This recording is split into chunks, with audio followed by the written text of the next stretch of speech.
আল্লাহ রাব্বুল আলামিন এই যে কুরআন দিলেন, কুরআন এমন একটা কিতাব যে কিতাবের মধ্যে মানব জাতির জন্য সব দিক আল্লাহ রাব্বুল আলামিন আলোচনা করেছেন।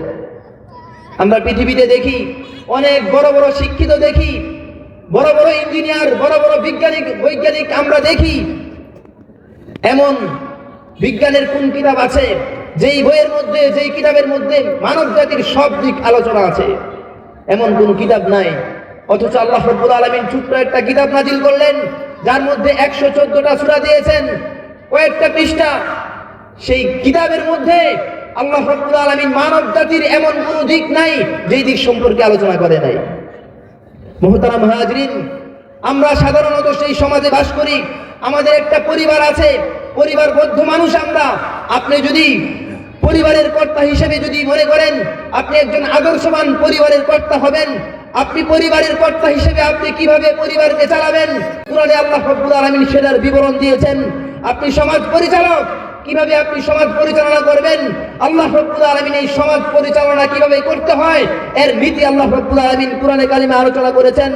আপনি একজন ব্যবসায়ী, ব্যবসার নীতি কি হতে পারে, একজন ব্যবসায়ী কিভাবে সে সর্বোৎকৃষ্ট হতে পারে এর নীতি আল্লাহ রাব্বুল আলামিন পবিত্র কালামুল্লাহ শরীফের মধ্যে আলোচনা করেছেন। আপনি একজন শিক্ষক, একজন আদর্শ শিক্ষকের নীতি কি হবে, আল্লাহ রাব্বুল আলামিন সেই নীতি কুরআনে আলোচনা করেছেন।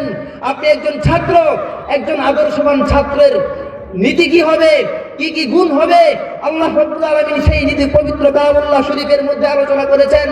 আপনি একজন সমাজের সুনাগরিক, একজন সুনাগরিকের কি কি গুণ হওয়া চায়, আল্লাহ রাব্বুল আলামিন এর নীতি কুরআনে কারিমের মধ্যে আলোচনা করেছেন। আপনি একজন রাষ্ট্রপতি, একজন রাষ্ট্রপতি কিভাবে সে দেশ পরিচালনা করবে, আল্লাহ রাব্বুল আলামিন রাষ্ট্রের মূলনীতি কুরআনে বলে দিয়েছেন। একজন বিজ্ঞানকে বলে দেন কুরআন পড়তে, কুরআন রিসার্চ করতে, সে এখান থেকে বিজ্ঞান নিতে পারবে। একজন দার্শনিককে বলেন এই কুরআন থেকে সে দার্শনিক নিতে পারবে।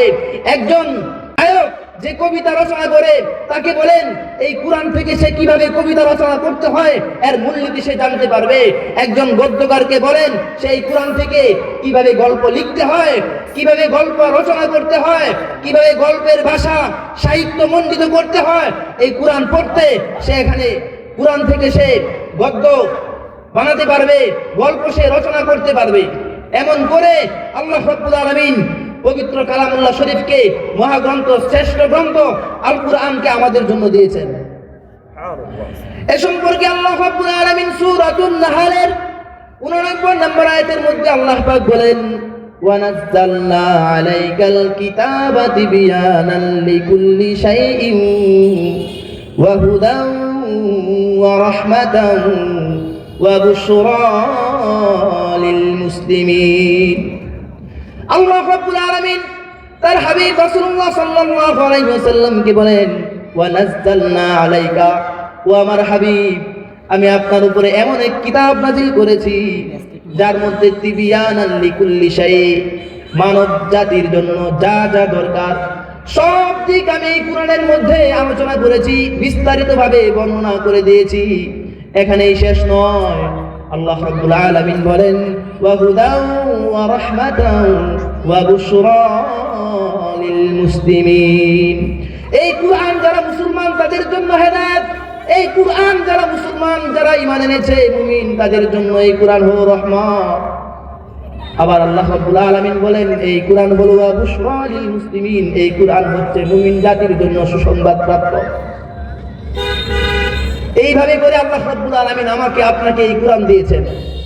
সেই কুরআনের আলোকে, কুরআনের নীতি দিয়ে আমার হাবিব মুহাম্মদ সাল্লাল্লাহু আলাইহি ওয়াসাল্লাম রাষ্ট্র পরিচালনা করে শুধু বলে যায় নাই, বরং তিনি কার্যক্ষেত্রে দেখিয়ে গিয়েছেন এইভাবে সমাজ পরিচালনা করতে হয়। সমাজের মধ্যে যদি শান্তি প্রতিষ্ঠা করতে চাও, সমাজের মধ্যে যদি শান্তি প্রতিষ্ঠা করতে চাও, ব্যক্তি জীবনে, পারিবারিক জীবনে যদি শান্তি প্রতিষ্ঠা করতে চাও, তাহলে রাসূলের আদর্শকে আঁকড়ে ধরো।